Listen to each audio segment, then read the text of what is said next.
नमस्कार, स्वागत है आपका वीके न्यूज में। देश में शरिया कानून चलेगा या फिर भारतीय दंड संहिता?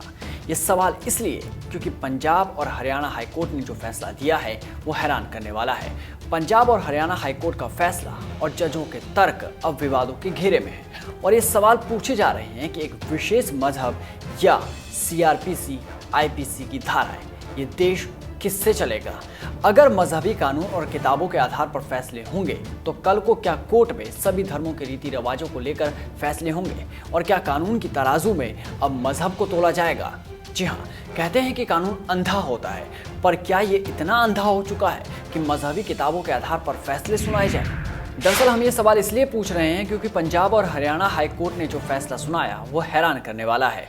हम किसी भी जज के जजमेंट पर सवाल नहीं उठा रहे। कानूनों का ज्ञान उन्हें हमसे ज़्यादा होगा, लेकिन उनका ये फैसला आपको सुनना चाहिए।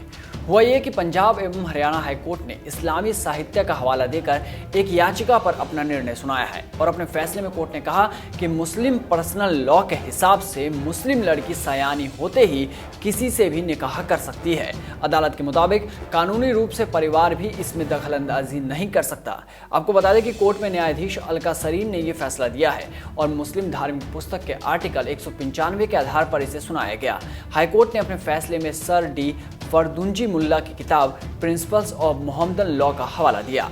अदालत ने कहा, मुस्लिम लड़का और लड़की अपनी पसंद के किसी भी व्यक्ति से शादी करने के लिए स्वतंत्र हैं। उन्हें किसी से अनुमति लेने की जरूरत नहीं है। ये मुस्लिम पर्सनल लॉ द्वारा ही तय किया गया है। दरअसल इस पूरे मामले पर हाईकोर्ट में मोहाली के एक मुस्लिम जोड़े ने याचिका दायर की थी। युवक की उम्र 36 साल की थी जबकि लड़की की सिर्फ 17 साल की उम्र थी। लेकिन प्यार में डूबे इस जोड़े ने 21 जनवरी को एक दूसरे से निकाह कर लिया, जिससे परिवार वाले नाराज हो गए और दोनों को धमकियां देने लगे। बात और ना बिगड़ जाए इसलिए दोनों ने कोर्ट की ओर रुख किया और अपने लिए सुरक्षा की मांग की। इस मामले पर सुनवाई करते हुए न्यायाधीश ने यह फैसला सुनाया है। कोर्ट ने अपने आदेश में कहा कि अगर कोई साक्ष्य मौजूद नहीं है तो एक लड़की को 15 साल की उम्र पूरी करने के बाद प्योबर्टी हासिल करना माना जा सकता है। कोर्ट ने फैसला सुनाते हुए पुलिस अधीक्षक को आदेश दिए कि इस मुस्लिम जोड़े को सुरक्षा प्रदान करवाई जाए। अदालत ने मुस्लिम पर्सनल लॉ को दोहराते हुए कहा कि यदि कोई लड़का या लड़की निकाह के लिए राजी नहीं है या फिर मानसिक तौर पर स्वस्थ भी नहीं है तो उनकी शादी को वैध नहीं माना जाएगा, क्योंकि इसके लिए रजामंदी की जरूरत है। याचिकाकर्ताओं की याचिका पर सुनवाई करते हुए जस्टिस ने कहा कि जोड़े को उनके मूलभूत अधिकार से वंचित नहीं किया जा सकता, वो भी सिर्फ इसलिए क्योंकि उनके रिश्तेदार इनके खिलाफ हैं।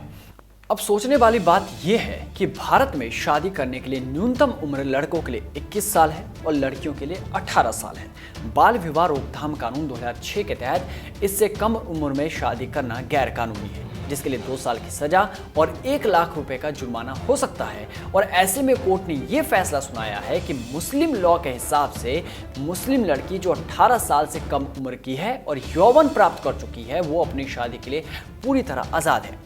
इसमें परिवार किसी भी तरह की दखल नहीं दे सकता। तो क्या भारतीय कानून मुस्लिमों पर लागू नहीं होता? मुस्लिमों को बाल विवाह की छूट देकर लड़कियों की जिंदगी बर्बाद करने की छूट दी जा रही है? सवाल के जवाब भी जज साहब को देने चाहिए। और मजे की बात यह है कि फैसला देने वाली जज महिला है और उसने नाबालिग लड़की की शादी को इस्लाम की नज़र से जायज ठहरा दिया। ऐसा ही एक मुंबई हाईकोर्ट की नागपुर बेंच की महिला जज के फैसलों से भी विवाद गहराया था, जिसने लड़कियों के मामले में ऐसे ही ऊट पटांग फैसले दिए थे। हालांकि ये कोई पहला मामला नहीं है। इससे पहले पंजाब एवं हरियाणा हाईकोर्ट ने मुस्लिम महिलाओं एवं पुरुषों के तलाक और शादी को लेकर भी एक अजीब फैसला दिया था। यहाँ भी मुस्लिम लॉ का हवाला देकर ही फैसला दिया गया था। हाईकोर्ट ने अपने इस फैसले में कहा था कि मुस्लिम महिलाएं तलाक के बिना दूसरा निकाह नहीं कर सकती हैं, लेकिन पुरुष बिना तलाक दिए दूसरा निकाह कर सकते हैं और जितने चाहे विवाह कर सकते हैं, लेकिन मुस्लिम महिलाओं पर यह नियम लागू नहीं होता।